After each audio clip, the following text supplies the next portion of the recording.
Welcome to Power Moves Podcast with your hosts, Melissa Bassano and Brittany Fowler. Melissa and Brittany work for an executive career management firm, Browning Associates. They coach executives on how to manage their career, brand, and network. Join them on their podcast journey, sharing special insights with former clients and guests from their network. Visit the links in the bio for more detail and enjoy the show. Have you ever felt the urge to make a change, but weren't exactly sure why? And more importantly, have you ever asked yourself, what is even influencing that why? What about the opposite? What's keeping you where you are now? Is it truly where you're meant to be? Or are you simply following a script? One that maybe, just maybe, wasn't written for you. That's exactly where Steve Hirschberger found himself. A strong-willed, driven, and determined person, Steve made choices that on the surface made sense. He followed the opportunities that appeared, and he rationalized each decision. But in hindsight, he realizes he wasn't always following his truth. He was following a script. He missed the subtle signs, the softly lit forks in the road, until one day the universe decided to step in. His story is familiar. Parts of it might sound like yours or mine. It's the kind of story that feels ordinary until, well, suddenly it isn't. In today's episode, we talk about that turning point, the signs that Steve Hirschberger missed, the choices he made, and the moment that changed everything. And most importantly, what his story might teach you about recognizing the script that you're following and whether it's time to write a new one. Welcome, Steve. We are so excited to have you with us today. After that wonderful intro by our wonderful Brittany Fowler, thank you so much. We are so excited to talk with you today. There's so much that's going to be packed into this podcast, and I want to get started first off by having you tell us a little bit about who you are. Who is Steve? Tell us about you.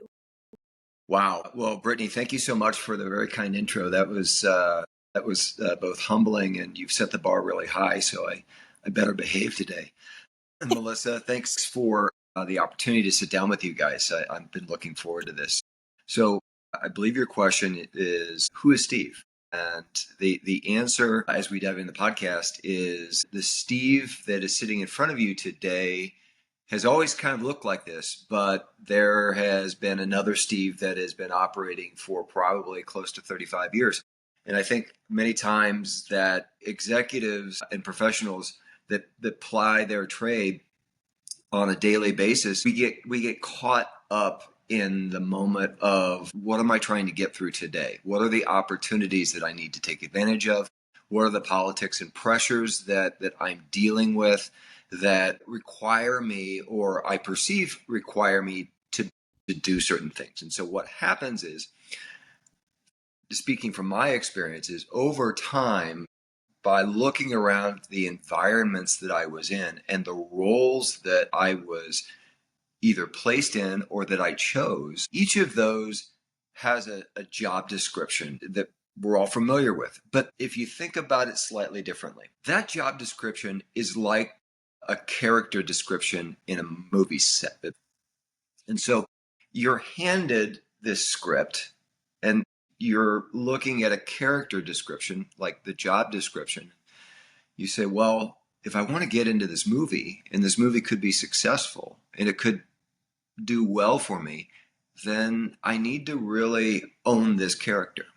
And so you do that. And so you go about the course of time, and you're playing this character in this role. And if you're good at that, you become that character. You become that role. But the problem is that if you're good at it and it's not who you are, it can be a very dangerous thing, because you can go very far off field. And so I spent a big chunk of my career as an entrepreneur, and later as a tech entrepreneur or a CEO of a tech firm, rather than viewing myself as a founder, a builder, and a creator.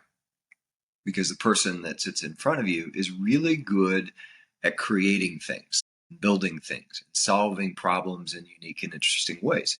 person that's sitting in front of you is a really crappy tech CEO. I'm a bad manager. And so I realized that over a long period of time, like 30 years, that in looking back, and we'll get into when that happened, because I happened to be sitting or lying in a hospital bed at the time, and wondering what had worked and what hadn't worked. Well, there were several businesses that quite literally were started by accident and that had scaled, and they had scaled to be fairly significant, several hundred employees. But they all fell into that role of creator and builder, and that's why they worked. And the ones that didn't work were the ones that were aligned with, this is the traditional thing, this is what it needs to look like, this is who you are within that traditional thing, and this is what the expectations are associated with that. So you follow the formula and the script, and it's like wearing a pair of shoes when you have size 10 feet and the shoes are size 7. You can walk, but it's ugly and uncomfortable. So the Steve that sits in front of you today, who he is a builder, a creator, and a problem solver. Mm-hmm. So tell us a little bit about your early career then. Tell us how you started. And I know you're talking a little bit about it, but get a little bit more in depth. Like, what are some of the things that you did in your early career? And then we'll talk about the progression from there. Sure. My first job out of college, I worked for a large, very large company in Minneapolis called Honeywell. And I was a product development associate on the fire system for Honeywell. And, it was a traditional early job, right? The hours were tough. The training was scant. And this is a long, long time ago. This is in the early 90s, and the expectations were very high, and you were kind of fed to the wolves, right? And I learned a very valuable lesson one day in that first job. And the valuable lesson is never become your boss's friend. And I had a boss who was a former Marine. He had a crew cut, and he had polyester shirts, short sleeves, and a pocket protector, and he was on his way into retirement.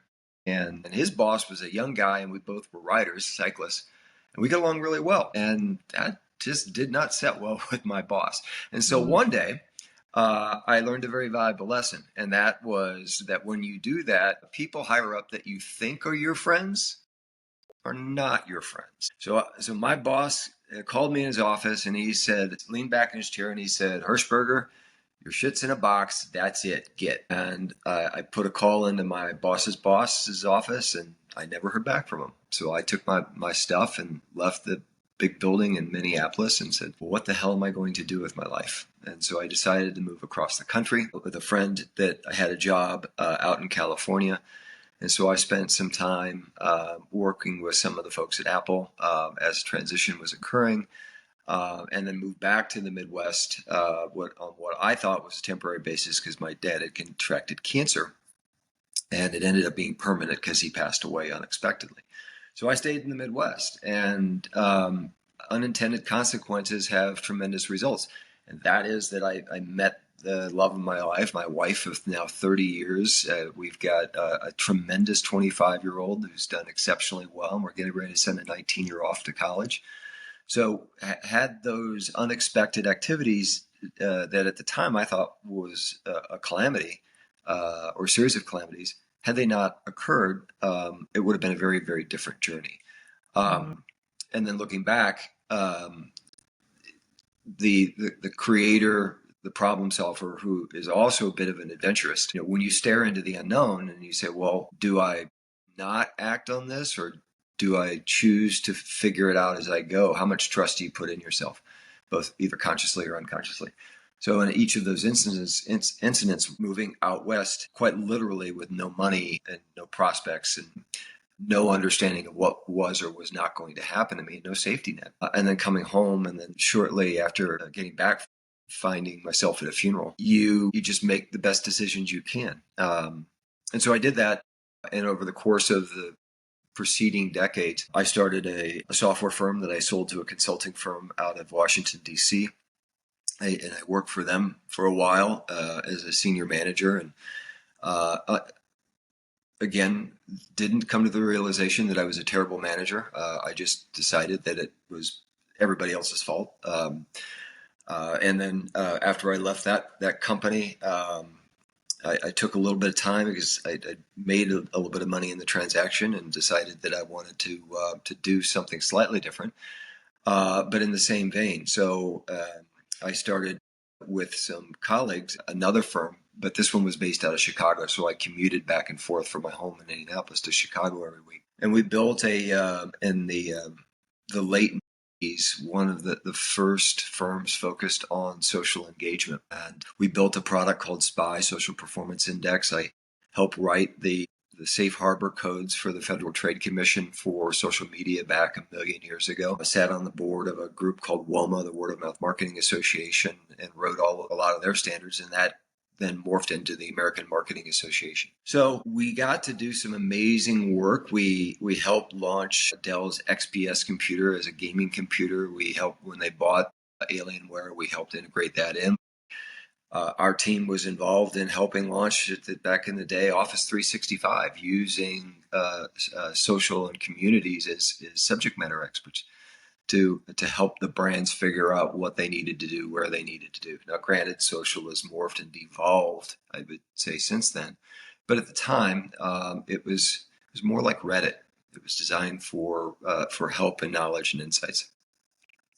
Had in the course of that time period, and I'll condense this as much as I can, started a medical device firm that we sold to B. Braun. And it was in the course of that I got a call from a mentor of mine, and he said, "Hey, I understand that you are an investor in a medical device firm. We have a mutual friend, a guy who used to work for me, who wants to become an entrepreneur, but he spent his entire career working for us at a company called Klipsch, a speaker company, in finance.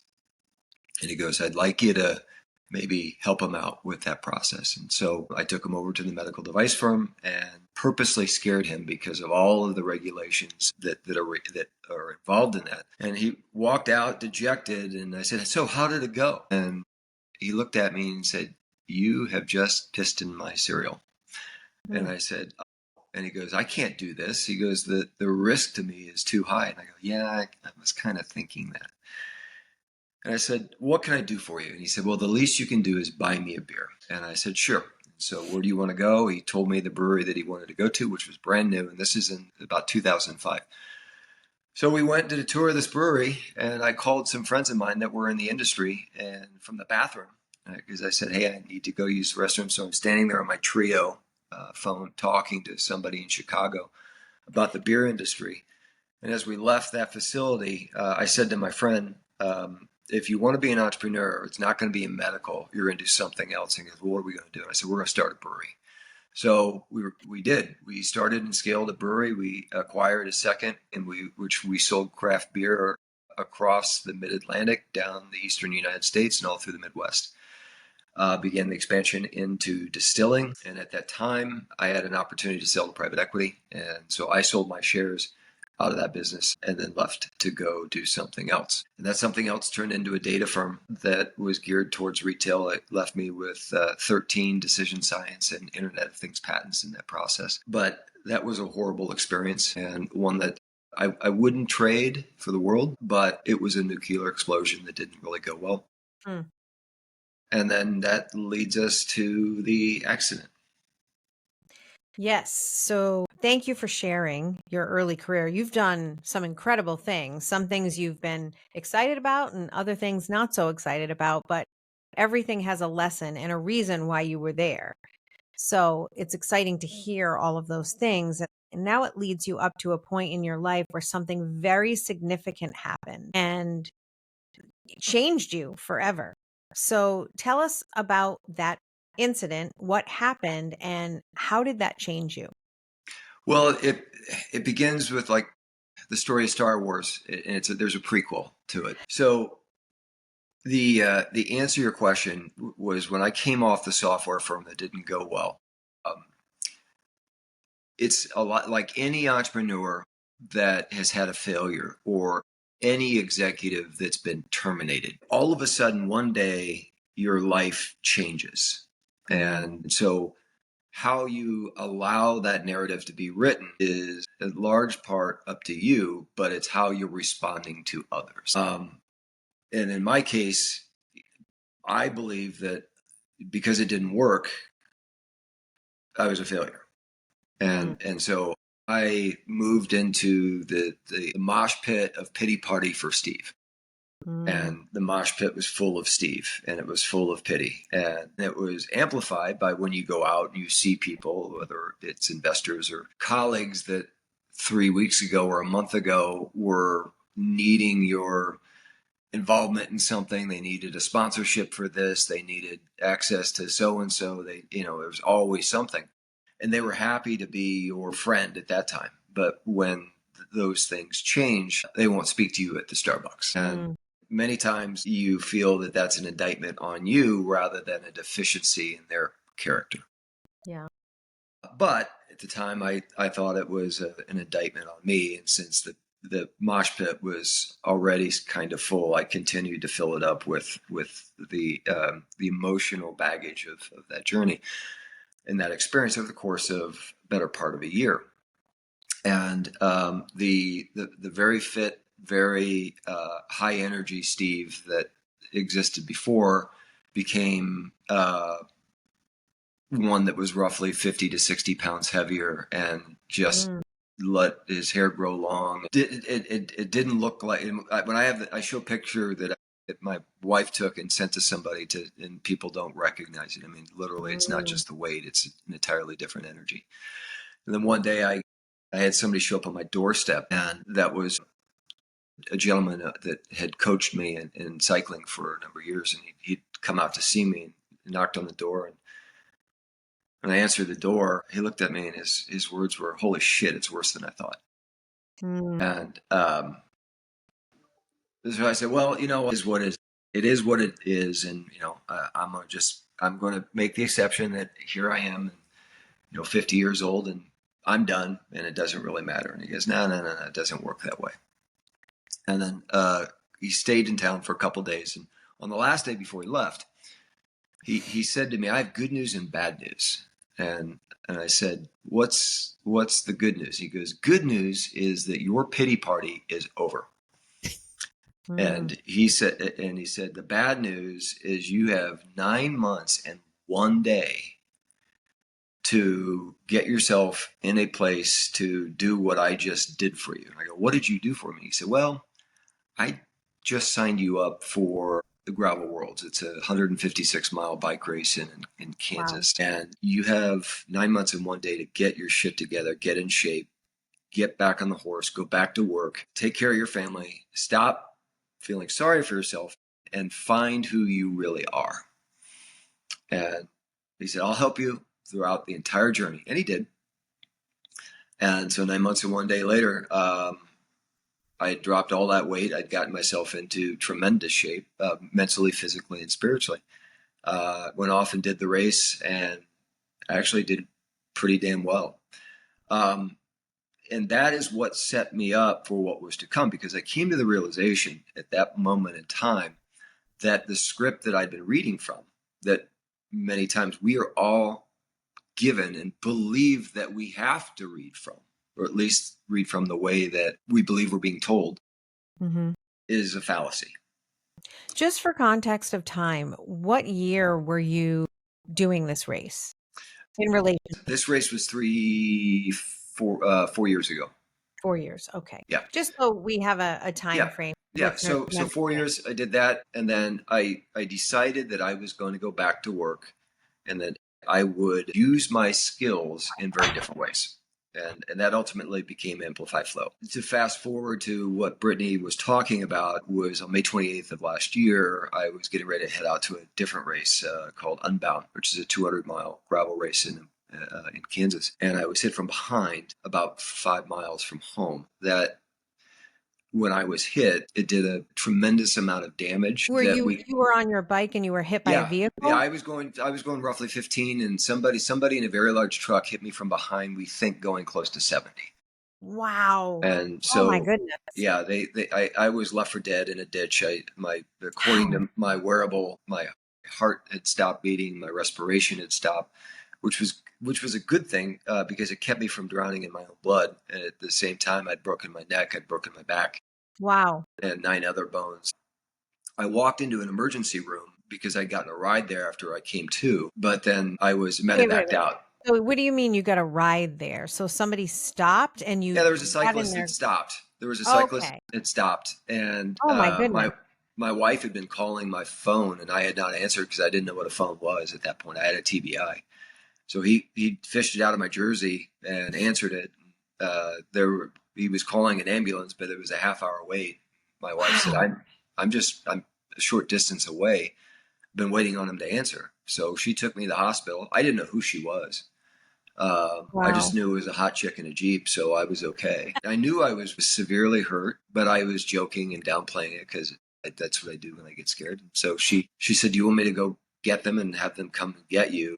And I said, "No, I'll walk in." I walked in, and I remember the gal at the desk in the emergency room. She looks at me. She's like, "Oh God, another middle-aged guy in lycra." And I looked at her and I go, "So what's on special?" And she just rolled her eyes and she's like, "It's getting worse. This is getting worse." So a physician's assistant happened to walk by, and he took one look at me and he said, "No, this is a code blue." So they took me back. They did all these tests and they came back out, and he told my wife, he said, "I think it would be a good idea. If you have kids?" "Yeah, we have a daughter here." He goes, "It would probably be a good idea if she saw her dad now." Um, and so then he said to me, he goes, "Look, you're way outside of our pay grade at this hospital.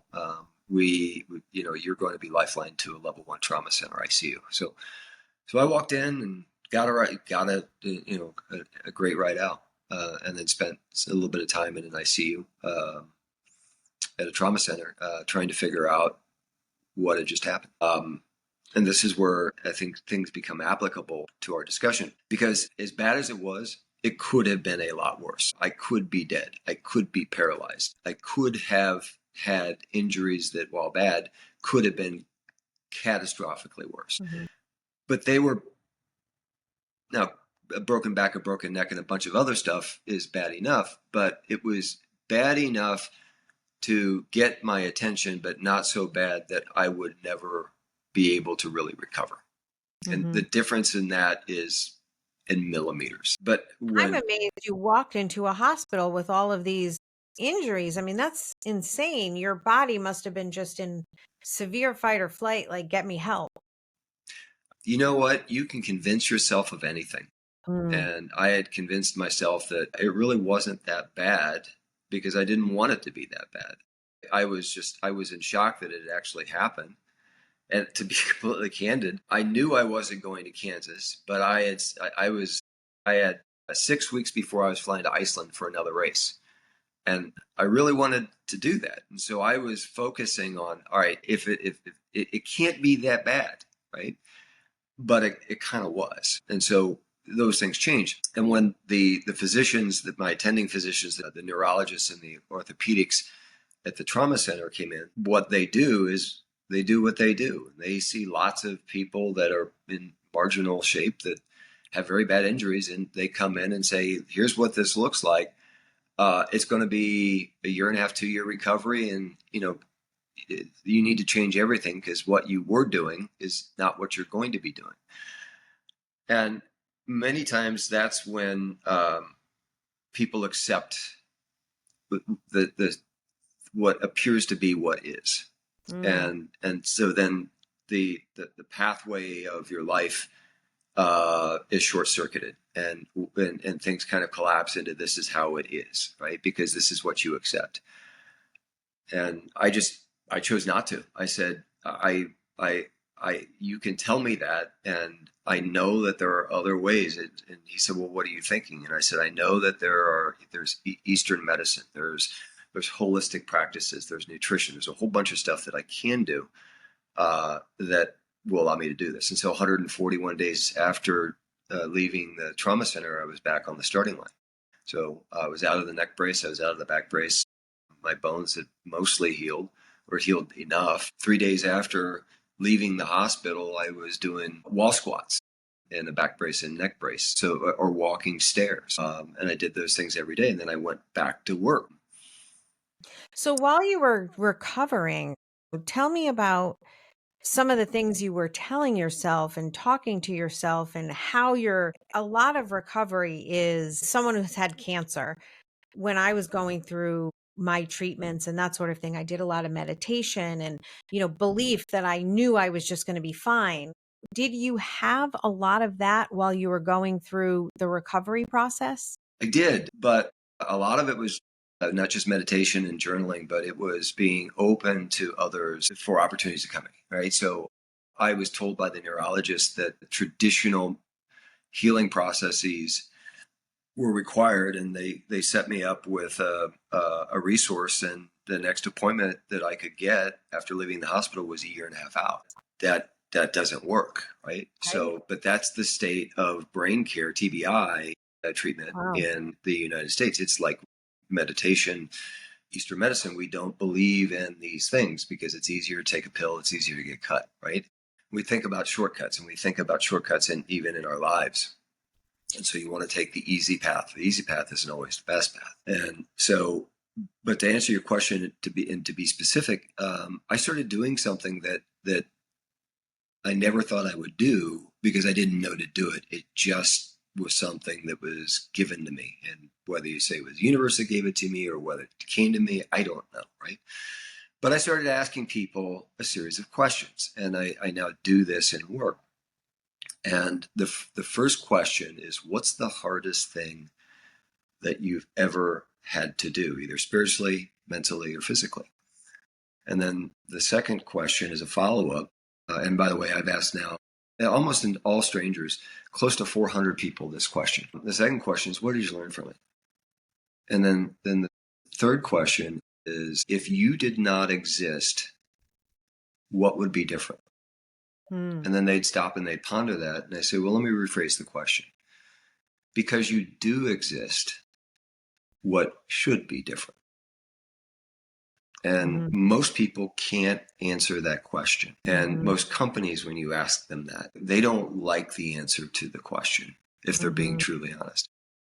And so over the course of nearly 400 people that I've asked that question to, here's an interesting thing. Time of 50 people to 100 people to 150 to 200 and so on. The number of people that have been able to say, I've done something truly hard is roughly 12%.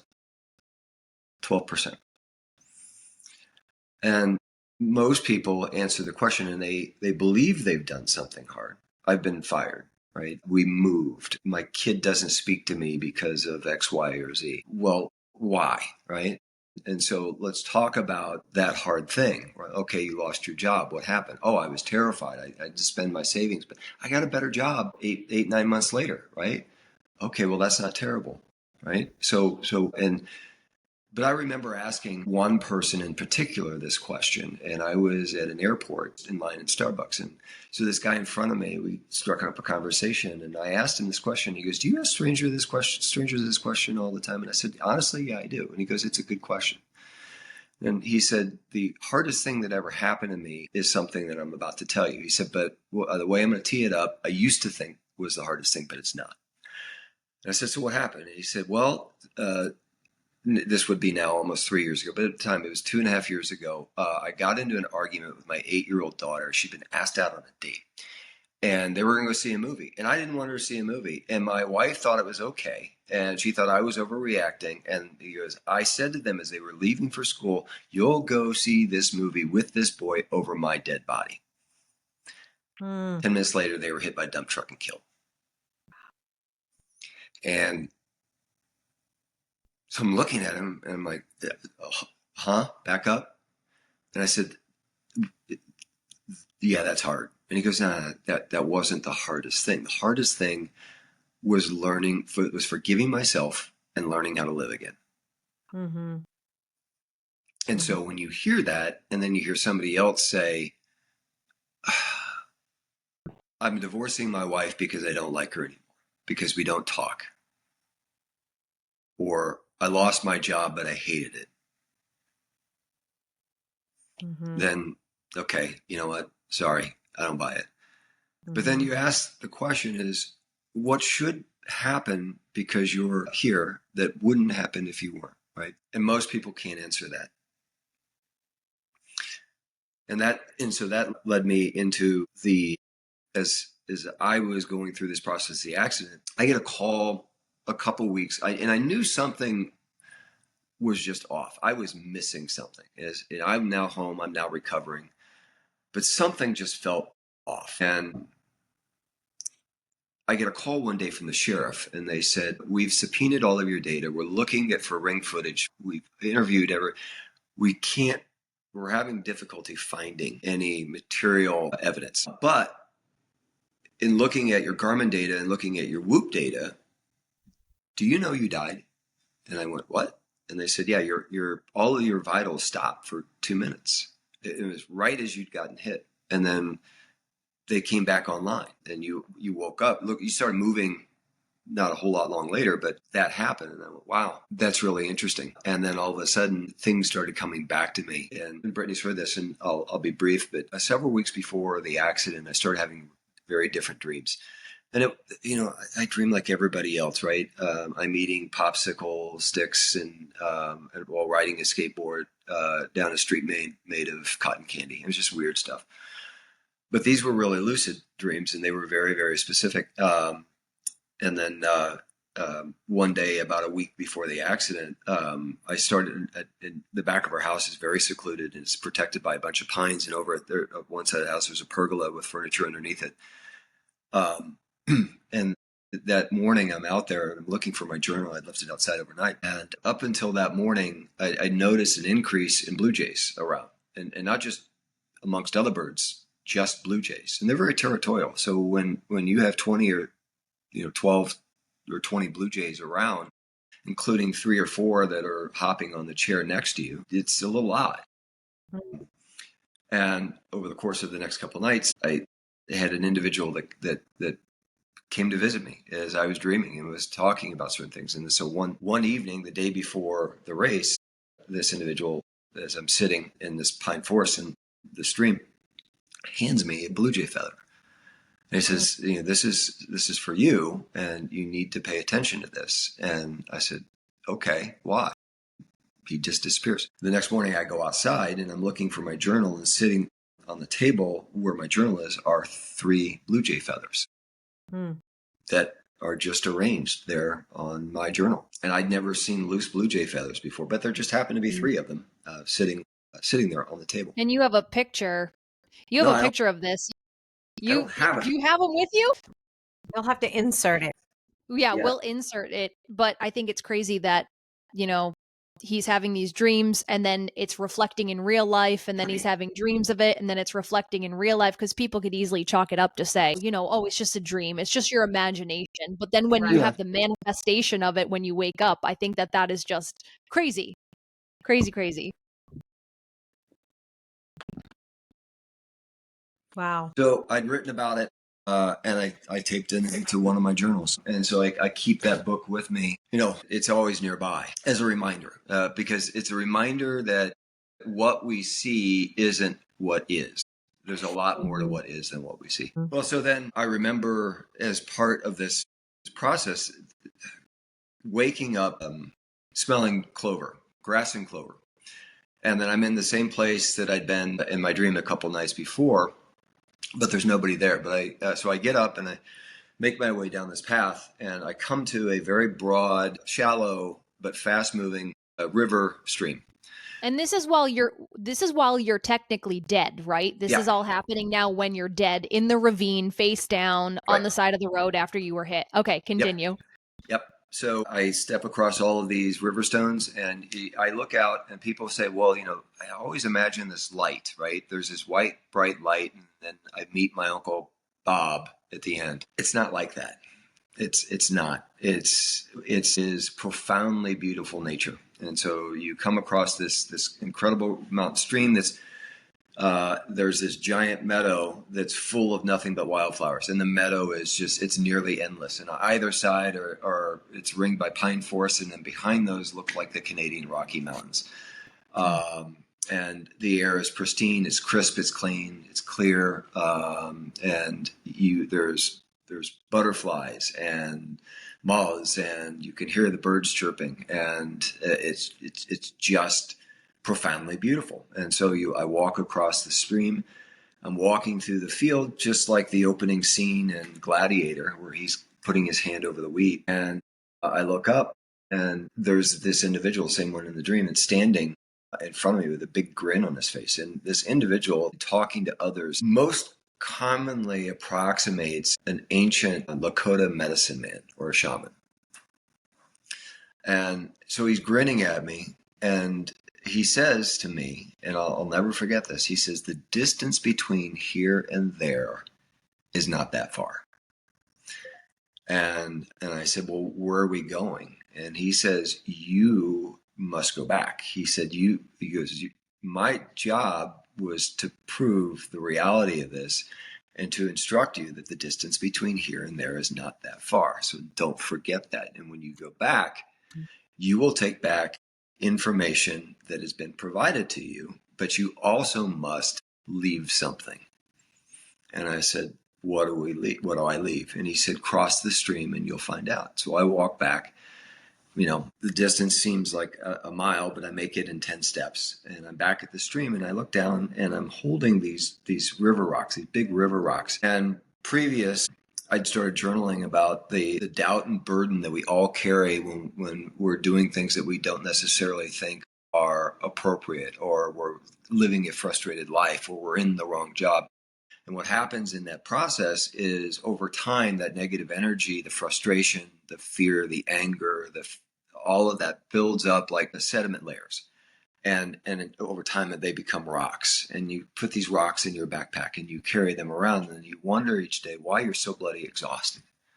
It's because you're carrying all of this weight. And so as I get to the stream, I'm carrying these 3 giant rocks, and he said, okay, I'm supposed to let them go. So I drop them in the river or in the stream, and then I lose it. I'm like, oh my God, these are mine. I need them back. I have to have them, right? I can't, it's my whoopee. I can't exist without them. But they're gone. They're gone. And so later, I came to the realization as to what those 3 stones were, what they represented. But I left them. And I went back across, sat down in the field, fell asleep. And last thing I remember, and that was the smell of clover. Right. And then I woke up shortly later, face down in a ditch with my face in clover. So it was the smell. So did you think this was all a dream, and you remembered it now and thinking it was a dream? No, I knew better. And the reason that I knew better was a couple of things. So when I was in the field, the person that I met with, that met me, we hunched down, and in the middle of this field, amongst all the wildflowers, he drew in the dirt with his finger a diagram. And the diagram was very specific, and since shown it to others, that everybody from shamans to Gnostics, and I'll share it with you guys later, but it's energy thermoclines. Mm-hmm. And so the 2 individuals in particular, one that was an academic and one that was a shaman, asked me the same question. He said, where did you get that? Where did you take that from? And so I explained how it came to me. And the academic said that in the Eastern, specifically Persian, in the Eastern religions, that structure is been around for eons. And the shaman indicated that in the indigenous population, the same structure and the same belief and the same energy levels has been around for eons. I didn't pick it up in a book. It was drawn in dirt. So there was that. And then the whole concept of how flow really works. And I recall a while back having a discussion with a performance coach who has a PhD. He wrote his dissertation on flow dynamics within human performance. And he said to me, he goes, I don't know where you've learned your structure, but he said, but your knowledge of how flow within human performance is equal to or greater than mine. And he said, so where did this come from? We got into it a little bit. We have spent numerous sessions, hours upon hours, talking about how it actually works. And we find great joy and satisfaction of it because I'm pushing him and he's pushing me, and he's turned me on to others that have done significant research on it. And again, they keep saying your knowledge on the topic as to how it works is at a master's level. You have a mastery of how this works, and in certain ways that we've never thought of. So where did it come from? So when you whether you believe it or not is up to you, but when you go to that other side, information's encoded in everything. The reason that nature is perfect is because it's encoded with information, and the rules are already there. Like fractals, it's quantum, right? All of those things operate within perfect order and symmetry because of the information and rules that are contained. Once that's illuminated to you, then you start seeing the world slightly differently. And it's allowed for me to help others perform in ways that they didn't think possible. And it's allowed me to view my life in a very, very different way. So I took that old script and I threw it away. I said, there's no need for that. So how did you? Sorry, I'm go ahead, sorry. Melissa. Go ahead, Brittany. You go. I was going to say, I want to know, so the shaman was coming to you in dreams before you died. And then when you died, you actually had this encounter with the shaman. Do you feel like that shaman has been maybe your spirit guide for your whole life? Or what do you get this feeling that his job was literally to just make sure he was there for you at that time of transition? That's part one. Part two to that question is, have you ever had touch points with that shaman ever again? So the answer to your first question is both, probably. And the answer to your second question is yes. I've brief contacts with him before that occurred, and I've had contacts with him after that's occurred. Now, we don't have a standing date, right? It's not a nightly thing. The question I think becomes really, do we remain on the path that we're supposed to be on? So if you think of the universe as a large watch with lots of gears, these gears mesh and interact, right? And if you set an alarm on your watch, right, there's a little pin in there that says at this time when those gears go through, it triggers that, and that's what triggers the alarm. Now, this is a mechanical watch, obviously. Digital works differently. But if you think of the universe that way, if you're stuck in the wrong role, doing the wrong things with the wrong energies, then all of those gears have to go around again. And then you have to be prepared to recognize what's going on. Could I have told you before? Now, I go back and say, when did this guy first show up? I mean, do I know his name? Yeah, I know his name, right? But it took me a year to actually figure out what his name was. When's the first time this dude showed up? Well, I now can remember that. And I remember at the time thinking, what an odd dream. And that was the end of it. And that's how often we talk about opportunities hide in plain sight. We talk about synchronicities that occur in life. And there are proof points that if you pay attention, that what you're doing, who are you doing it with at this moment is going to lead somewhere else. And let me give you a very specific example. So I'm on the phone with Brittany a couple of days ago, and I'm talking to her about a friend of mine who helped me get through this rough time. And I'm telling her a story about this crazy German that I'm really good friends with, who sent me a block of tungsten, which is the heaviest, strongest element on the periodic table. And as I'm going through my recovery, he's like, be tungsten, right? It's strong, it's dense, it's unbreakable. It's the strongest element. So I keep that on my desk, and I'm telling her about this crazy German who I'm indebted to. And she said, well, what's his name? So I give the name, and turns out that she knows it. And Melissa does too. Oh, really? Can we say his name on the podcast? Sure. Max Max Kless. Kless. Oh, really? Oh, really? Oh my gosh. Yep. Yeah. So Max What a small world. Weird, right? Weird. he gave Yeah. me this block of tungsten that Yep. weigh this What? little block weighs roughly 8 pounds. Yep. Yeah. Steve was like, here, read this article and telling me about this German and this, that, and the other. And I said, I know who that is. And he's like, no. I'm like, yes. Yep. What a small world. Max Kless. But that's the universe saying, pay attention. Yeah. But that little block of tungsten in an intractable business problem. I had brought a bunch of executives over to my home office and we're working through a business problem that there was no clear answer to. And one of them picks up this block of tungsten and goes, a small thing with heavy consequences is what we need to be paying attention to. So what are we working on where it's a small thing that has heavy consequences if it's ignored? And it changed the course of the dialogue and allowed us to come up with a solution that was a home run that would have been impossible to identify otherwise. Mm-hmm.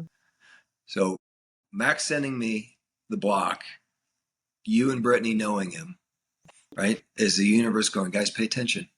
Yeah. That's crazy. Mm. It really, and I found an AI prompt, and this, I promise, will correlate with this story. And it talked about, if AI is, or your chat GPT, everything's being watched and monitored and that sort of thing. So when you ask it questions, you give it a prompt, say yes or no, or give me one word answers. And if you want to say yes, but you're being forced to say no, say apple. And so I was asking about the universe, right? Do we live in a simulation, or do we live in are there parallel universes, or is there really a heaven? And how many times it had said apple because it wanted to say yes, but it couldn't. It had to say no. But instead of that, told me apple. So it's just amazing how people don't want us to know how powerful the universe is and how powerful we are as people and our human brains are, that you had this experience to open up and know that all of this other part of you and the universe exists. And I think most people don't have that and are not open to it. So I think it's something that we need to talk more about. And we have people like you who can tell stories of things that you've been through, that there is more than just this physical earth out there, that there is so much more to our existence. I think that if we have to give ourselves permission to want to understand what we don't see. Mm-hmm. And right. As an example, our human vision sees, I believe 4% of the visible light spectrum, which I think it's even less. I think it's less than that. The visible light spectrum is like gamma rays, microwaves, radio waves, visible light, infrared, ultraviolet. Yeah, some of the light spectrum for sure. They actually think that the light spectrum is infinite. But if you're thinking about the red, yellow, green, so the ones that we're capable of seeing, I mean, so we can see only about 4% of the ones that humans, right, not bees or bats, right, but humans can see this small amount. There's a lot more than that. And so if you start thinking about all of the different waves that make themselves into that light wave spectrum, they're now saying it can be infinite. So there's so much that we don't see or understand. And then if you start thinking about the concept of, is matter matter, or is matter nothing more than dense energy, then you go down that rabbit hole. But I think people need to if they give themselves permission to be open to what is there but is beyond their immediate senses. And sometimes if you just pick up a journal, buy one on Amazon or wherever, and then just start writing, it doesn't matter what you write. it's almost like the seek button on your radio as you're driving, across Kansas, and you lose a station, and you don't have satellite, so you hit the seek button and it goes and it finally catches another station. That's what will happen. And so you'll start to tune into it. It can take weeks. It can take years. Don't know. But when you begin the process of doing that, what you find is that everything around you starts changing. People that you're around change. The opportunities change because your frequency changes. And as you go up that frequency level, you start being more in line with your true, authentic purpose, whatever that is. Absolutely. I want to say something live on this podcast because it's giving me the platform to, and I share this with people individually all the time. So I just want to say it publicly so then I can just send them like a clip of me saying it instead of repeating myself all the time. We were talking briefly about quantum mechanics and quantum physics, which is a topic I happen to absolutely love. And there's this puzzling question that we've had all of humanity. And we always say, well, how can God be everywhere at once? Well, there's this new quantum computer called Willow. Highly recommend going to check that out. And what Willow really does is it allows for answers to be sought through multiple pathways at once, meaning it can really exist in multiple places, nearly infinite amount of places at once. How that's different from a regular maybe AI computer. And please, tech people, I know you're probably like cringing at me saying this. I'm going to botch it. But essentially, from what I understand, when you ask, let's say, for example, ChatGPT a question, it goes down all of these pathways to seek information. Nonetheless, it's going down each pathway one at a time. It does it very quickly, but it's still going down pathways one at a time. With a quantum computer, when you are doing this through multiple dimensions, you can actually go down many pathways simultaneously, which is why you can get an answer seemingly faster than the speed of light. So when people say, well, how can God be everywhere at once? Well, we are now as humans in this third dimension, fourth dimension, if you want to include time, we now are building technology that can quite literally be in multiple places at one time. So our tech is slowly making strides at being able to match the capability of this vast multiverse. So there was a paper written by Google Deep Thought a couple of years ago called Tree of Thought, and it's the method that you're now talking about. So LLMs are essentially brackets, right? If you think Sweet 16 bracket makes its way from here to there, and it looks for the statistically most likely next outcome, but it's linear in its structure, whereas Tree of Thought is n-dimensional, and it operates like a neural network, right? And so there's this shift in how that's manifesting, and I think that will have a material change in how quantum computers have the capacity to do things that today we think are difficult or impossible. But to go to your comment on God, if there is a conscious, intentional being that is behind everything, it by logic alone, it must have created everything. So everything that it has created is the all, and there can't be anything outside of the all. And so the creator is the all, and the all is the creator, and therefore everything in the all is part of what was created. There can be nothing separate or outside of the all. And there are schools of thought like Hermeticism that dive into a lot of that. But the point is that I think if you change the way you look at things, the things you look at change, and you start seeing overlaps between science and our personal lives, or religion, or spirituality, or creativity, or even solving problems at work. It's, I'll give you a good example. Brittany, you read this. I posted on it the other day. I'm a big believer that the biggest, and that we've been able to prove this time and time again, that the largest outcomes that you get come from the smallest things, because the small things have very few interdependent variables. They often stand alone.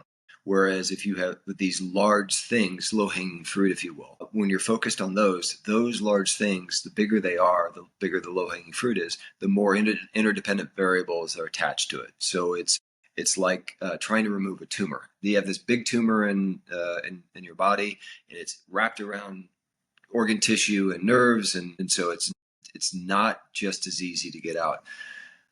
But small things, on the other hand, have fewer interdependent variables, and when you find the right small things, it can have a material improvement in an outcome, ways that are order of magnitude, that many times are counterintuitive, and they can shock you as to the level of performance. You can link to the post if you want, but there's a business example and then there's a human performance example. And I'll just touch on the human performance because it's something that I think is easier for a lot of people to get their head around. So I mentioned this race before, this in Kansas. It's a 200-mile race. And the difference between 8th place and 1st place is not that much. It's a matter of minutes.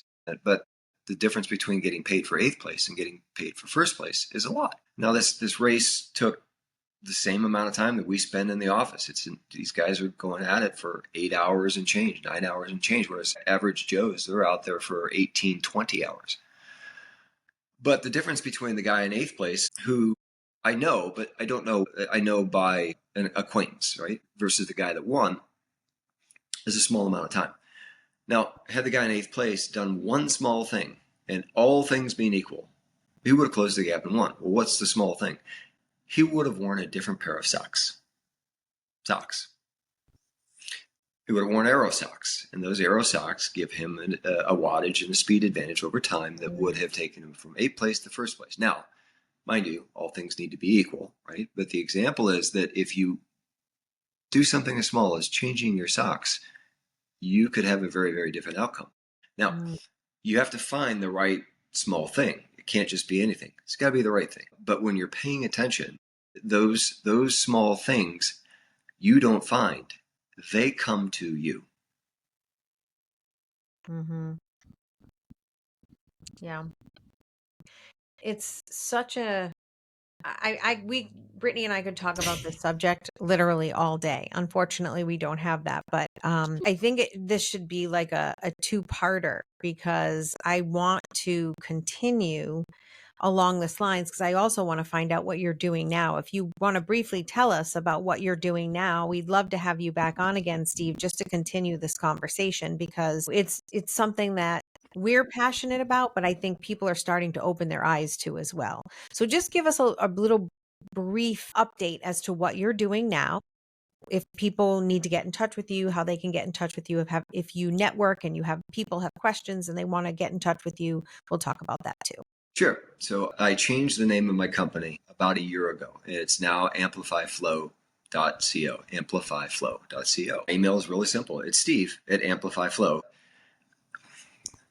Where I focus my attention is in organizations, helping organizations close the gap on elite performance. And the elite performance is how do we find flow in our work processes? And if you think of organizations, you have 3 key elements. We have equipment, so we have infrastructure.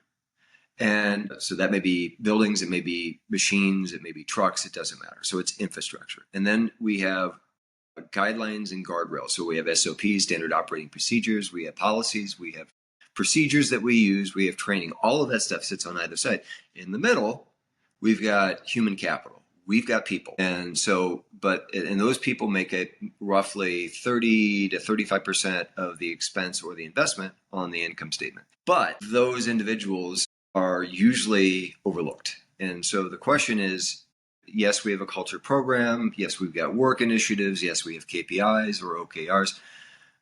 But how effectively are we working together over time? How much friction are we putting into what we're doing? What are we doing? How is our strategy manifesting? And so ultimately, we put more effort into getting fewer results, and they're not necessarily sustainable because we do not operate at any sort of flow state. We don't even recognize what that is. Consequently, our organizational energy is diminished. And the lower it gets, the more toxic our culture gets, the higher the turnover rate, the more quiet quitting, all of these things that come to bear. what my job is to be a catalyst. My job is to ignite flow, to show people how do you do this, how do you sustain it, and how do you change it so that you can get radically different results. Awesome. Amazing. This morning when my fiance was like, "Oh, who are you having on the podcast?" I was like, "Oh, Steve Hirschberger." He was like, "Oh, it's like your favorite guy. Congratulations for getting him on." I'm like, "Yeah." How You I need know to that tell you're him. always Tell me what? it's your second favorite guy. Has to be third. My favorite guy is my dad. My second favorite guy is my fiance. You're my There you third go. favorite guy. Okay, I'm good with that. How I know you're always in flow. What I love about you is everyone's always like, "Oh, Brittany, let me get on your calendar. What does your calendar look like?" You just call me whenever you just call me. And I know it's not a butt dial. I know you are intentfully calling me. "Oh, I'm driving in the car." And I just love that so much about you. And that's how I know you are always just in your own flow in life. I can't thank you enough for being here. We have to schedule part 2 so we can keep talking business, like flow in business, quantum mechanics, universe, all that stuff. Yeah. So on behalf of Melissa and I, thank you for being here today. Who would have Thanks. ever thought business and quantum mechanics and spirituality all rolled into one? Here we go. It's the best. Thank you, ladies. Thank you, Steve. And we'll see you next time. If you're an executive who is looking to manage their career or make a power move and you want to learn more about Melissa, Brittany, or Browning Associates, visit the links in the description of this episode. See you next time.